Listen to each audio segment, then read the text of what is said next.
Hello and welcome back to another episode of The Final Whistle in Aria. It is that time of year, right after the NFL draft, where we've got all sorts of things going on. We've got the NBA playoffs to talk about, the NHL playoffs, which I'll touch on a little bit, some new coaching hires and probably what that means for the future of the league. And of course, we're going to have to talk about this NFL draft. A lot of controversy. In my opinion, a really bad move.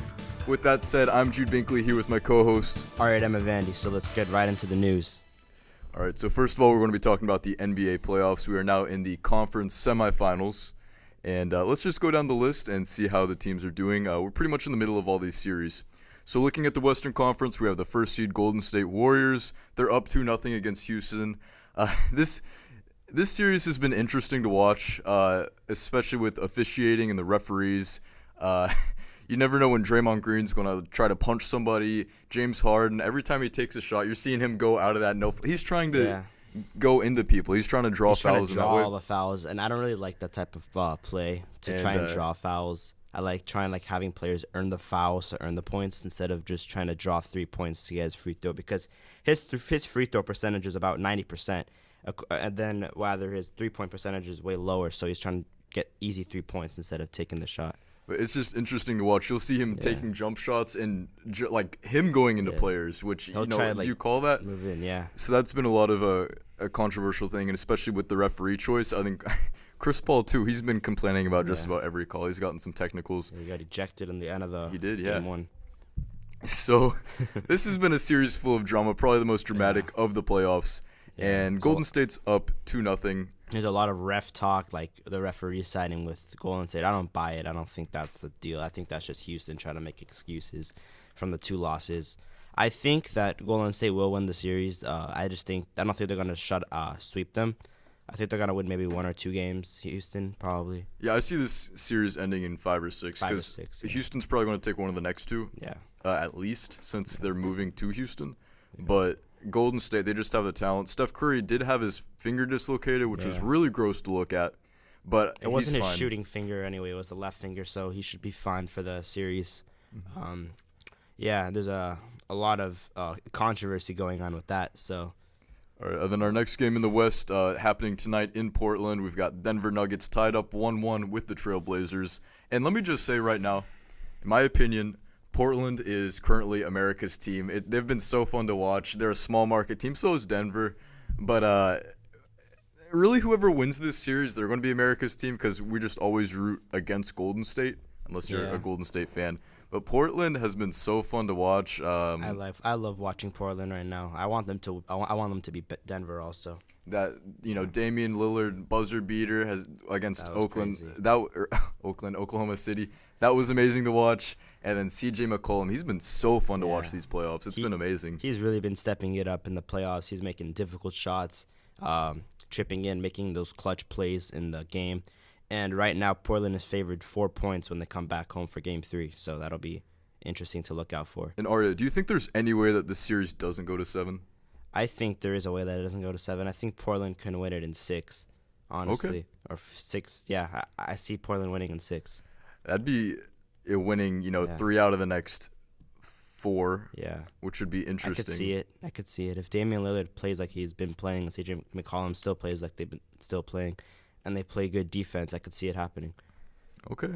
I think this goes to 7 regardless, but I'd love to see Portland win this and move on. Denver, they've been very talented all season. We've brought this up. This has been kind of a recurring thing. They're talented, and they don't get a whole lot of coverage. They're not playoff talented yet. They're gonna take some years to develop in the playoffs still. But yeah, I think it's gonna go to 7, but I could see it ending in 6 as well. All right.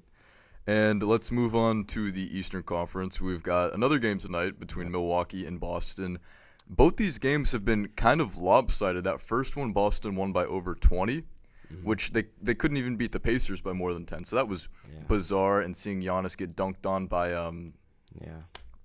who's that Celtics rookie? You know who I'm talking about. Yeah, I know who you're talking about. I can't think of his name. Then Milwaukee came back 2 nights ago, and they had a really good game. It is moving to Boston now, and they've got good crowds. But I'm kind of surprised that, especially how that first game goes, it does show the Bucks have weakness, and when Giannis doesn't show up, the rest of the team doesn't. And that has been such a hindrance for them. and especially after such an easy first round for both teams.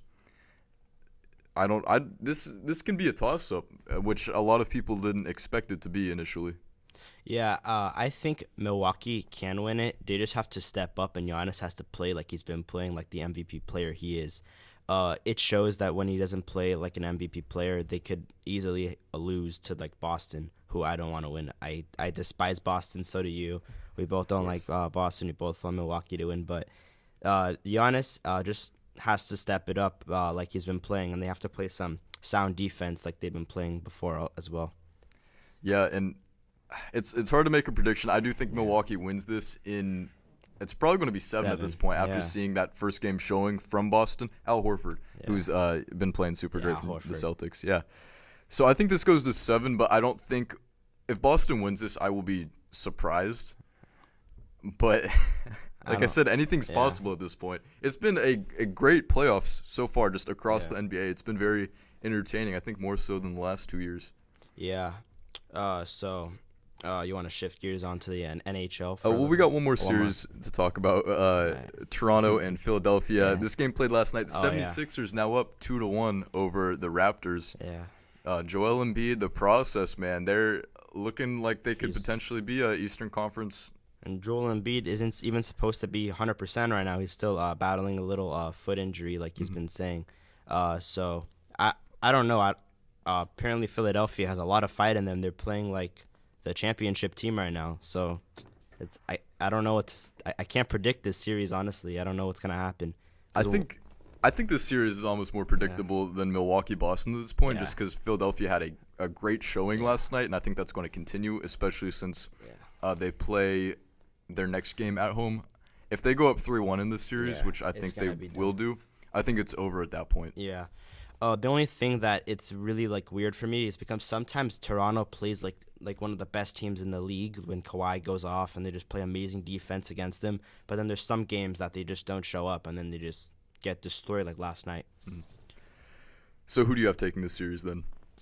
I hate to say this, but I think Philadelphia can take the series, but it all depends on how Toronto plays it out.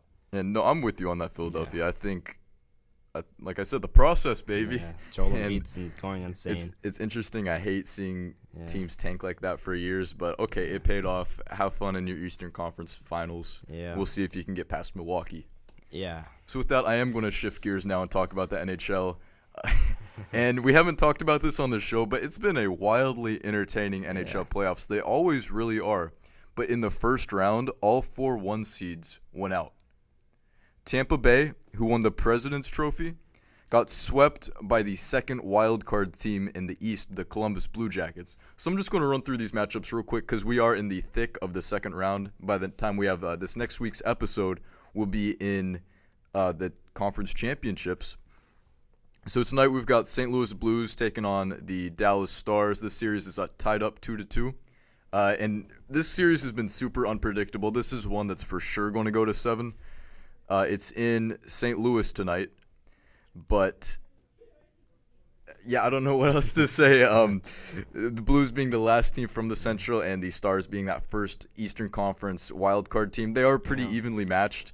And I think this is a true coin flip series. Looking at another series that's tied up 2-2, San Jose Sharks and the Colorado Avalanche.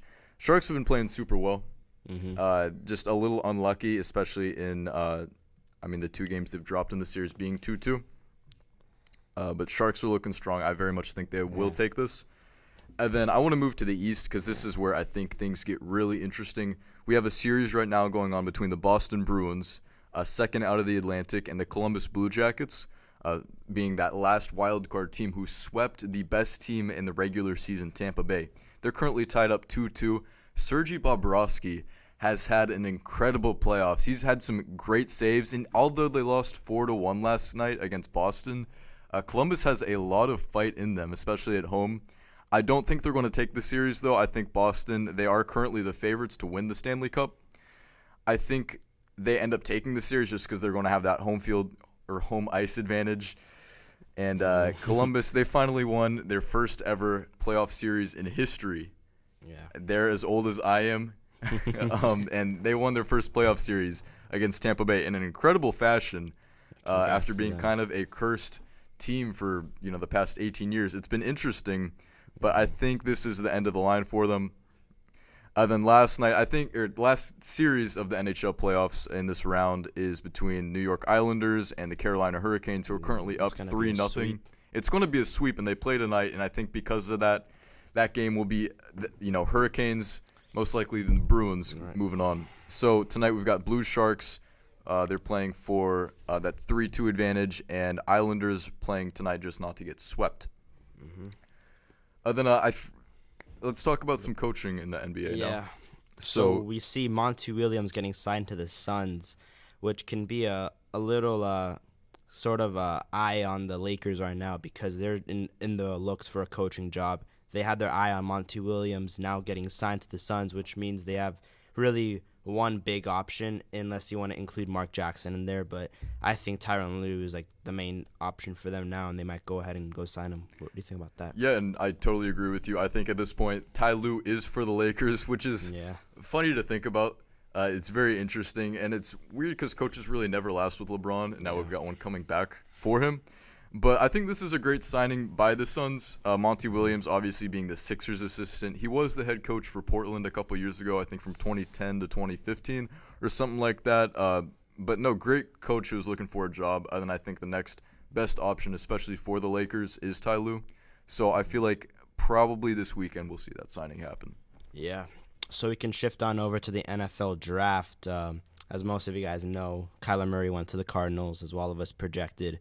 And there was some more drama out there about Daniel Jones signing with the Giants. Everybody was saying that it wasn't supposed to happen. They should have went and got Dwayne Haskins. They should have went and got a defensive player. What do you think about all that? See, I have a lot of words for this, and I talked about this on last week's episode before the draft happened. I think this is the worst, most idiotic decision we've seen from the Giants. I think their front office is absolutely dysfunctional in signing Daniel Jones 7th overall. You had Josh Allen on the board. You had franchise quarterback Dwayne Haskins, who fell to 15th in the draft, going to the Redskins now, who's going to be an incredible player for them. He's going to be able to play New York Giants twice a year, and he'll show them. But no, I just don't think Daniel Jones is the player you want in this organization behind Eli Manning. Yeah. Like I said, you had, even if you don't want Haskins, because the Giants had another first-round pick. Went and got Devin Bush, Josh Allen, Ed Oliver, all on the board. Incredible defensive players. And Devin Bush, linebacker. Yeah, I think that was a terrible decision by them. They shouldn't have went for the Daniel Jones. He has a chance to prove himself, though. We're gonna see if he really is worth that pick over Dwayne Haskins or any other defensive player, like we just said. But there's still a lot of question marks around there. I don't know what's going on with them right now. I think they're just trying to solve out their own misery that they put themselves in. They're dysfunctional. Is what I'm telling you. Yeah. But also what you talked about, redemption, there's one other plot point from this draft I want to talk about, and it's back with the Cardinals. We've been talking about Phoenix a lot today. But they traded Josh Rosen, who was picked number 10 last year. Right. They traded him to Miami for a second-round pick. So they have completely given up on him. Have fun in Miami. And he might get a chance to redeem himself there. I don't think he's a horrible quarterback, and I don't think he's a bad person. Right. And like you said, he hasn't really had the chance to prove himself. He obviously put up really bad numbers last year, but he also started behind the worst offensive line in the history of the NFL, really. So it'll be interesting to see him in Miami, and then really Arizona got nothing back for it. They got a second-round pick. I don't know who they picked up, but it's just interesting. His draft stock fell so hard in a year after just a bad showing from a even worse team. Yeah, so I just want to spotlight a few picks that the teams made. 49ers got Nick Bosa, Joey Bosa's brother. That's going to be a really key line for them in the D-line. That's going to be a very good pick for them. He's going to show up. I think they're going to show up. I think he's going to show out like in his first season. Oh, yeah, he was. I think he was the best overall athlete in the draft. And no, it totally makes sense to get him at number 2. And then there's Quentin Williams, third overall pick, going to the Jets. He is going to be that big force in their D line that's going to push the O lineman out and then probably create some space for the other players to have their one-on-ones.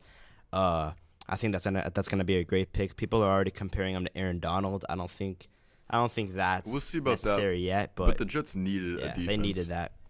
And then a lot of question marks around this. They were so confused about Cleveland Farrell going to the Raiders. I don't think that was nearly as bad as Daniel Jones. I think he could easily show himself being a key role in their defense, but we'll just have to wait and see.